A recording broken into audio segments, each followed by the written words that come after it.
오늘부터는 우리가 여호수아서의 말씀을 함께 공부하게 될 것 같습니다. 여호수아서의 말씀을 통해서 이제 하나님께서 여러분들에게 주시는 놀라운 은혜를 체험하시고 말씀을 통해서 우리들에게 깨닫게 하시는 하나님의 뜻을 찾고 그 뜻대로 살아가는 여러분들이 되시길 바랍니다. 여호수아서는 여호수아라는 인물을 중심으로 해서 출애굽한 백성들을 하나님께서 약속하신 그 가나안 땅으로 인도하시는 하나님의 일이 하나님의 그 일하심이 기록되어져 있는 책이라고 할 수 있습니다. 그런데 그동안에는 이 여호수아서의 말씀을 해석하는 데 있어서 약간의 편향된 해석이 주를 이루는 경향이 많이 있었습니다. 그 해석이란 무엇이냐면 이 여호수아서의 말씀을 통해서 선교나 전도나 하나님 나라의 그 확장을 위해서 성도들에게 분투할 것을 요구하는 그러한 해석이 주를 이루고 있었습니다. 그래서 과거에는 복음을 전파해야 한다라는 이유로 열등한 민족들을 침략하고 지배하는 그 일에 있어서 정당성을 부여한 하나님의 말씀으로 이 여호수아서의 말씀이 자주 거론되고 했었습니다.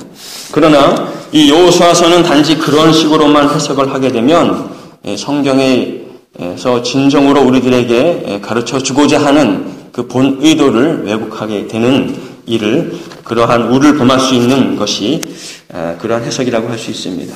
여호수아서는 기본적으로 애굽의 한 왕으로부터 다스림을 받던 그 이스라엘을 그 땅에서 구원해내서 하나님께서 약속해 주신 그 가나안 땅으로 인도하시는 하나님의 일하심이 기록된 책입니다. 그런데 하나님께서 이스라엘에게 주기로 한 그 가나안 땅에 들어가니까 그 가나안 땅에도 이제 앞으로 보게 될 그 여호수아서 12장에 보면 31명이나 되는 왕이 있었습니다.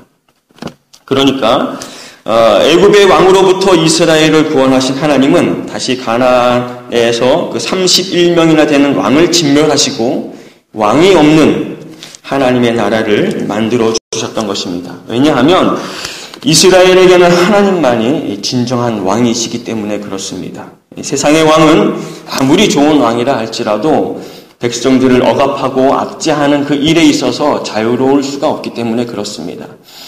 다윗 왕도 그랬고 솔로몬 왕도 그랬습니다.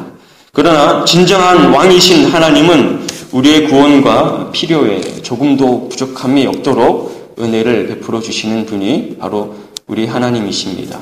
그래서 이스라엘에는 오랜 세월 동안 왕이 없는 사사 시대를 경험하는 그러한 은혜가 그 이스라엘 백성들에게 있었습니다. 물론 이 사사 시대의 마지막에도 사사들의 타락으로 인하여서 이스라엘이 하나님을 버리고 왕을 요구하는 그런 범죄를 저지르게 되지만 결국에 그들이 원했던 왕들도 진정으로 하나님을 대신할 수 없는 왕이었다라는 사실을 그 모든 역사를 통해서 깨닫게 되게 됩니다. 여호수아서에서부터 왕국 시대의 모든 기록까지 결국에는 여호수아서뿐만 아니라 출애굽부터 이 왕국의 모든 역사를 기록한 그 모든 역사가 이 세상의 왕들과 하나님 사이에는 극복할 수 없는 차이가 있다라는 것을 분명하게 밝히고 있는 것입니다.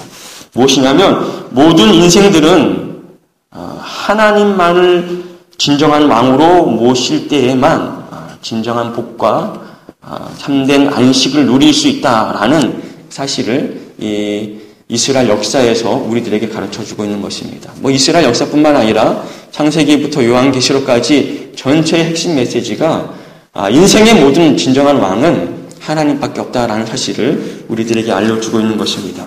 그래서 이 여호수아서의 전체의 구조를 보면 이런 구조를 볼 수 있습니다. 그러니까 여호수아서는 전반부와 후반부를 나눌 수 있는데 전반부에는 가나안 땅을 정복하는 기사, 그리고 후반부에는 그 정복한 땅을 분배하는 기사로 이 여호수아서가 그런 구조를 가지고 있습니다. 그런데 이 정복과 분배라는 그 기사를 사이에 두고 앞과 뒤편에 두 개의 겉면이 등장을 합니다. 오늘 우리가 읽은 이 1장에서 하나님께서 여호수아에게 하시는 권면이 등장을 하고 뒤편에 가면 23장과 24장에는 여호수아가 백성들에게 권면하는 권면의 말씀이 등장을 합니다. 그러니까 이 정복과 분배라는 기사를 사이에 두고 앞과 뒤편에 두 개의 권면이 등장하는 구조를 가지고 있는 이 여호수아서의 말씀은 어떻게 보면 하나님께서 이스라엘 백성들에게 그리고 21세기를 살아가는 우리들에게 전해주시고자 하시는 긴 설교의 말씀이 기록되어져 있는 책이다라고도 할 수 있는 것입니다.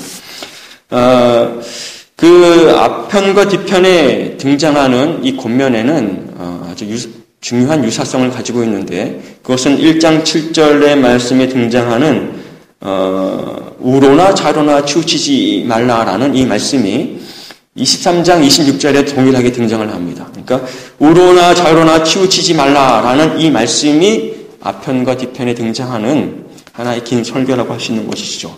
그러니까 이 여호수아서의 이 말씀, 그러니까 이 한편의 긴 설교의 말씀을 요약을 하면 이런 것입니다. 땅을 정복하고 그 땅을 분배하게 하신 이는 하나님이시다. 그러니까 너희가 이 땅을 정복하고 이 땅을 분배하는 모든 일에 있어서 너희들이 한 일이라고는 하나도 없다. 그러므로 너희들은 우로나 좌로나 치우치지 말고 오직 하나님만을 섬겨야 한다라는 것입니다. 그러니까 이 말씀이 1장부터 24장까지 기록되어져 있는 긴 여호수아서의 말씀의 핵심이며 이 긴 말씀을 통해서 하나님께서 우리들에게 전해주고자 하시는 말씀이라고 할 수 있는 것입니다. 그렇다면 이 긴 설교의 첫 부분인 하나님께서 여호수아에게 권면하신 이 앞부분의 권면을 우리가 잠시 한번 살펴보도록 하겠습니다. 첫 부분에 등장하는 이 권면의 핵심은 이 각 절마다 마지막에 등장하는 문장을 이어서 보면 쉽게 파악을 할 수 있습니다. 여러분 2절 끝에 보면 그 땅으로 가라 라는 말씀이 등장을 합니다. 그리고 3절 끝에는 내가 너희에게 주었노니 라는 말씀이 등장하죠. 그러니까 그 땅으로 가라, 그 땅은 내가 너희에게 주었다 라는 것입니다. 그리고 4절 끝에는 그 땅이 너희의 영토가 되리라 라는 말씀을 하시고 5절 끝에는 내가 너를 떠나지 아니하며 버리지 아니하리라 라는 말씀이 등장합니다. 그러니까 그 땅으로 가라, 그 땅은 내가 너에게 준 땅이다. 그리고 그 땅은 너의 영토가 될 것인데 내가 너희를 떠나지 아니하고 너희를 버리지 아니하며 항상 동행하는 일로 그 일을 이루게 할 것이다 라고 하시면서 6절 끝에 차지하게 하리라 라는 말씀을 통해서 이 일이 반드시 하나님께서 이루어 주실 일이다 라는 사실을 분명하게 우리들에게 말씀해 주고 있는 것입니다. 여러분 이 말씀을 가만히 살펴보면 이 말씀 모두가 하나님의 명령인 동시에 하나님께서 이 일을 반드시 이루고야 말겠다라는 하나님의 의지가 그 문장, 그 한마디 한마디에 다 담겨져 있는 것을 우리들이 발견하게 됩니다. 그러니까 하나님께서 이 말씀을 통해서 우리들에게 주시는 것은 무엇이냐면 내가 너희들로 하여금 반드시 그 땅을 차지하겠다라는 하나님의 의지, 하나님의 일하심에 대한 약속이 이 말씀 가운데 담겨져 있다라고 보시면 되겠습니다. 그래서 7절에서 이렇게 말씀하시는 것입니다. 우로나 좌로나 치우치지 말라라고 말입니다. 그렇게 되면 8절 말씀과 같이 마지막에 하신 말씀과 같이 내가 형통하게 될 것이고 그 이유가 그 다음 9절에 등장하게 되는데 9절 마지막 말씀같이 이렇게 내 하나님 여호와가 너와 함께 하실 것이기 때문에 이 일에 있어서 실패됨이 없을 것이다 라고 우리들에게 말씀해 주고 있는 것입니다. 여기서 우리는 중요한 신학적 메시지를 발견하게 되는데 그것은 이 말씀을 듣는 자가 선택받은 이스라엘의 대표자인 여호수아라는 사람인 것이고 또 그에게 하나님은 약속의 땅을 허락해 주신다라는 사실입니다. 그러니까 여호수아서에서는 이 선택받은 민족과 그들에게 주어진 약속의 땅이라는 것이 이 전체적인 메시지 안에 녹아져 있다라는 것입니다. 그런데 이것을 조금 더 줄여보면 선택과 약속이라는 것입니다. 이것은 오래전 이스라엘 백성들에게만 해당되는 것이 아니라 에베소서 1장 4절에서 말씀하신 것과 같이 창세 전에 그리스도 안에서 우리를 택하신 그 하나님의 선택과 에베소서 3장 6절 말씀과 같이 이는 이방인들이 복음으로 말미암아 그리스도 예수 안에서 함께 구사가 되고 함께 지체가 되고 함께 약속에 참여하는 자가 되게 하시는 그 하나님의 은혜를 말씀하시는 것이라고 할 수 있는 것입니다. 그러므로 사랑하는 성도 여러분, 우리는 그리스도 안에서 창세전에 택하심을 받은 자들이며 약속을 선물로 받은 은혜의 자녀들이다라는 사실을 잊지 아니하시고 살아갈 수 있는 여러분들이 되시기를 바랍니다. 이 모든 것은 하나님의 은혜요 그리스도의 피 흘리심으로 말미암아 우리에게 주어진 선물이라는 것 또한 잊지 않고 살아갈 수 있는 여러분들이 될 수 있기를 소원합니다. 그래서 우리는 히브리서 4장 6절의 말씀과 같이 우리가 긍휼하심을 받고 때를 따라 돕는 은혜를 얻기 위하여 은혜의 보좌 앞에 담대히 나아갈 수 있는 자들이 되었다라는 사실인 것을 여러분들이 기억하시길 바랍니다. 여러분, 여호수아서는 어떠한 자입니까? 그는 광야 40년을 살아가는 동안 모세와 함께 하나님께서 이스라엘 백성들에게 그 은혜의 긍휼을 베풀어 주시는 것을 몸소 체험한 자요, 때를 따라 돕는 은혜를 몸소 경험한 자가 바로 여호수아입니다.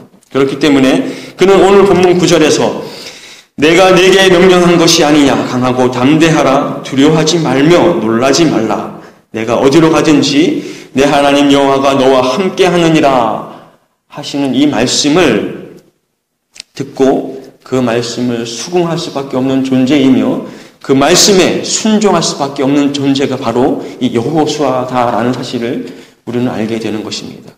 그가 광야 40년 동안 그와 함께 하신 하나님을 체험하면서 하나님께서 이제 가나안 땅을 정복하기 바로 전에 주시는 이 말씀, 이 9절의 말씀을 듣고 그렇습니다. 하나님께서 그렇게 말씀하시면 내가 그 말씀에 수긍하고 그 말씀에 순종할 수밖에 없는 존재가 바로 저입니다 라고 고백할 수밖에 없는 존재가 바로 여호수아였다라는 사실을 우리가 이 말씀을 통해서 깨닫게 되는 것입니다. 모든 성도라면 이 말씀 앞에 동일한 반응을 보여야 한다라고 생각을 합니다. 하나님은 이스라엘의 유일한 왕이시며 진정한 왕으로서 그가 명령하시면 그 명령에는 반드시 하나님 당신께서 이루고야 말겠다라는 하나님의 의지가 담겨져 있는 말씀으로 우리가 그 말씀을 신뢰하며 그 말씀에 순종해야 하는 것입니다. 하나님은 당신이 하시고자 하시는 일을 반드시 이루고야 마시는 일입니다. 그는 우리를 구원하시기 위해서 당신의 아들을 십자가에 죽이시기까지 우리를 위해서 헌신하시고 우리를 위해서 일하신 분이십니다. 이 은혜를 잊지 마시고 모든 일에 하나님을 의지하면서 담대하게 이 세상을 향하여 나아가시고 하나님께서 우리들에게 하시는 그 말씀에 순종함으로 하나님 앞에 영광 돌려드리는 여러분들의 삶이 되시기를 간절히 소원하겠습니다.